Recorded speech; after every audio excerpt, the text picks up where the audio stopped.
பித்தப்பையில் file அப்படின்ற ஒரு gastric juice வந்து நமக்கு சுரக்குது. இது வந்து எதுக்கு ரொம்ப முக்கியம் அப்படின்னாக்க, எண்ணெய் பலகாரங்கள் ப்ளஸ் வந்து கொழுப்புகள், இதெல்லாம் புரதங்கள் இது எல்லாத்தையுமே டைஜஸ்ட் பண்ணுறதுக்கு இது ரொம்ப முக்கியமாக தேவை. இந்த பித்தப்பையோட இந்த கழுத்து பகுதியில் ஒரு பவுச் மாதிரி வந்து இருக்கும். இந்த இடத்துல இந்த பைலானது ரொம்ப நாள் தேங்கி இருக்கிற மாதிரி இருந்தது அப்படின்னாக்க, ஒரு கல் மாதிரி வந்து அப்படியே செடிமெண்ட் ஆக ஆரம்பிக்கும். பித்தப்பைக்குள்ளாரே இருக்கிற வரையும் நமக்கு வந்து பிரச்சனை இல்லை. ஆனால் சில டைமில் இது உடஞ்சி அந்த பித்த நீர் வந்து வெளியில வருது இல்லைங்களா, அந்த டக்ட்ல வந்து பாதியில மாட்டிக்கிச்சு அப்படின்னாக்க நமக்கு நிறைய வயிறு வலி இருக்கும். பித்தப்பை கல் இருக்கிறவங்க மெயினா கொஞ்சம் டயட் வந்து கொஞ்சம் ஃபாலோ பண்ற மாதிரி இருக்கும். சப்போஸ் வரக்கூடாதுனாலும் இந்த டயட்டை வந்து கொஞ்சம் ஃபாலோ பண்ணணும். அதிகமான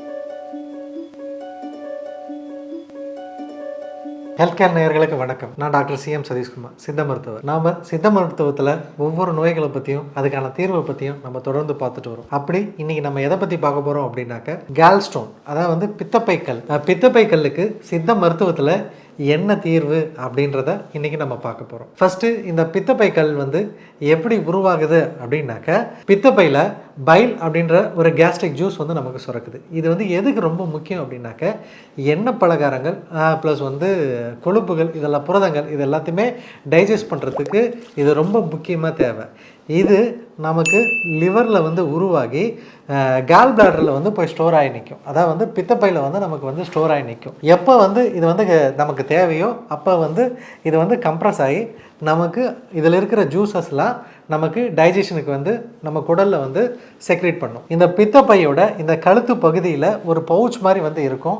இந்த இடத்துல இந்த பைலானது ரொம்ப நாள் தேங்கி இருக்கிற மாதிரி இருந்தது அப்படின்னாக்க, சிலருக்கு அந்த இடத்துல அந்த பவுச்சோட இது வந்து டெப்த் வந்து கொஞ்சம் இருக்கிறதுனால அந்த இடத்துல வந்து அது வந்து ரொம்ப நாளாக அப்படியே தங்கிடும். அப்போ தங்கி இருக்கும்போது அந்த புரதம் வந்து திரண்டு ஒரு கல் மாதிரி வந்து அப்படியே செடிமெண்ட் ஆக ஆரம்பிக்கும். அது மேலே அப்படியே படிய படிய படிய படிய படிய நமக்கு அது அப்படியே ஸ்டோன் மாதிரி நல்லா இறுகி அப்படியே கல் மாதிரி ஆயிரும். இதுதான் வந்து பித்தப்பை கல். இது நமக்கு கொஞ்சம் கொஞ்சமாக என்ன ஆகும் அப்படின்னாக்க, அந்த பைல் டக்டில் வந்து மாட்டிக்கும். பித்தப்பைக்குள்ளாரே இருக்கிற வரையும் நமக்கு வந்து பிரச்சனை இல்லை. ஆனால் சில டைமில் இது உடஞ்சி அந்த பித்த நீர் வந்து வெளியில் வருது இல்லைங்களா, அந்த டக்டில் வந்து பாதியில் மாட்டிக்கிச்சு அப்படின்னாக்க நமக்கு நிறைய வயிறு வலி இருக்கும், வாமிட்டிங் சென்சேஷன் இருக்கும், ப்ளஸ் வந்து சிலருக்கு வந்து கேஸ்ட்ரிக் இன்டைஜஷன் ப்ராப்ளம் வந்து மெயினாக வந்து இருக்கும். சில டைமில் இந்த பித்தப்பை கல் வந்து உடஞ்சி அந்த பைல் டக்டில் வந்து மாட்டிக்கும். அப்படி மாட்டிக்கிச்சுனாக்க நமக்கு அந்த பைல் வந்து டிரான்ஸ்ஃபர் ஆகாது. ஸோ சில டைமில் வந்து அது சர்ஜரி வரையும் வந்து நமக்கு கொண்டு போகும். வலி வேதனை அதிகமாக இருக்கும். அதை வந்து என்ன பண்ணுவாங்கனாக்கா,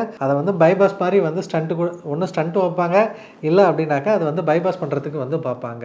இதுக்கு சித்த மருத்துவத்தில் தீர்வு இருக்கா? கண்டிப்பாக இது வந்து இந்த கல்லை கரைக்கக்கூடிய மருந்துகள் சித்த மருத்துவத்தில் இருக்கு. ஆக்சுவலாக அது வந்து நான் என்ன சொல்லியிருந்தேன் அப்படின்னாக்கா, அந்த பைல் தான் வந்து படிஞ்சு அது வந்து நமக்கு வந்து ஸ்டோன் மாதிரி ஃபார்ம் ஆகுது அப்படின்னு நான் சொல்லியிருந்தேன் இல்லைங்களா. சித்த மருத்துவத்தில் இதுக்கு பொதுவாக என்ன கொடுப்பாங்க அப்படின்னா, கல்லுடை குடோரி அப்படின்னு சொல்லிட்டு மருந்து இருக்கு. நெருஞ்சில் குடிநீர், சிறுபிலை. இது வந்து நமக்கு அந்த கல்லை கரைச்சி அந்த வெசல்ஸ் வந்து டைலேட் பண்ணி சின்ன சின்னதாக இதாகிறதுனால அது எங்கேயும் அப்ஸ்ட்ரக்ட் ஆகாமல் வித்தின் 15 டேஸில் வந்து இது வந்து நமக்கு நல்ல ரிப்போர்ட்டை வந்து கொடுக்குது. இது நிறைய பேருக்கு நம்ம கொடுத்து பர்சனல் எக்ஸ்பீரியன்ஸில் சொல்கிறோம். நமக்கு 15 mm இருந்த கேல் ஸ்டோன்லாம் 15 நாளில் வந்து 7 mm 8 mm வந்துடும். 1 மாதம் 2 மாதத்தில் வந்து அவங்களுக்கு வந்து கம்ப்ளீட்டாக வந்து அந்த இடத்துல ஸ்டோன் இருந்ததே வந்து தெரியாது. அந்த மாதிரி எவிடன்ஸ் வந்து நிறைய இருக்குது. இது கூட தேவைப்பட்டுச்சுன்னா நாங்கள் வெடியெண்ணபதி செந்தூரம் மருந்து நம்ம கொடுக்கும் போதும் நல்ல பலன் வந்து சூப்பராக இருக்குது. இந்த பித்தப்பை கல் இருக்கிறவங்க மெயினாக கொஞ்சம் டயட் வந்து கொஞ்சம் ஃபாலோ பண்ணுற மாதிரி இருக்கும். சப்போஸ் வரக்கூடாதுனாலும் இந்த டயட்டை வந்து கொஞ்சம் ஃபாலோ பண்ணணும். அதிகமான ஆயிலி ஃபுட்ஸ் வந்து எடுக்கக்கூடாது. ஈஸியாக டைஜஸ்ட் ஆகிற மாதிரி இருக்கணும். மசாலா ஐட்டம் வந்து கொஞ்சம் இதெல்லாம் எடுக்கிறது வந்து தவிர்க்கணும். ஏன் அப்படின்னாக்க, அவங்களுக்கு ஜீரண சக்தி வந்து இன்டைஜஷன் ப்ராப்ளம் வந்து அதிகமாக இருக்கிறதுனால இதெல்லாம் எடுத்தாங்கன்னா ஒழுங்காக ஜீரணமாகாது. ப்ளஸ் வந்து சீக்கிரமாக நிறைய அல்சர்ஸ் வந்து ஃபார்ம் ஆகும். இந்த மாதிரி பேஷண்ட்ஸ் இருக்கிறவங்களுக்கு, இந்த மாதிரி பிரச்சனை இருக்கிறவங்க தயிர், மோர், வெண்ணெய் இதெல்லாம் கொஞ்சம் நிறைய நல்லா எடுத்துக்கிட்டாங்கனாக்க ரொம்ப நல்லது. அப்புறம் காய்கறிகளில் வந்து நீர் காய்கறிகள்னு சொல்லுவாங்க இல்லைங்களா, சுரக்காய், பூசணிக்காய், முள்ளங்கி, பொடலங்காய் இந்த மாதிரி காய்கறிகளை வந்து நிறைய சேர்த்துக்கிறது வந்து ரொம்ப ரொம்ப ரொம்ப நல்லது. பாவக்காய் வந்து தவிர்க்கணும். ப்ளஸ் வந்து கத்திரிக்காயை தவிர்க்கணும். இந்த மாதிரி உணவு முறைகளை வந்து ஃபாலோ பண்ணீங்கன்னா பித்தப்பை கல் பிரச்சனை வந்து உங்களுக்கு அவ்வளோ சீக்கிரத்தில் வராது. இது போன்ற வேறொரு சித்த மருத்துவ பதிவில் உங்களை தொடர்ந்து சந்திக்கிறேன். நன்றி, வணக்கம். இந்த வீடியோ உங்களுக்கு பிடிச்சிருந்தா லைக் பண்ணுங்க, ஷேர் பண்ணுங்க, கமெண்ட் பண்ணுங்க. மறக்காம ஹெல்த் கஃபே தமிழ் சேனலை சப்ஸ்கிரைப் பண்ணிட்டு பெல் பட்டனை கிளிக் பண்ணிடுங்க.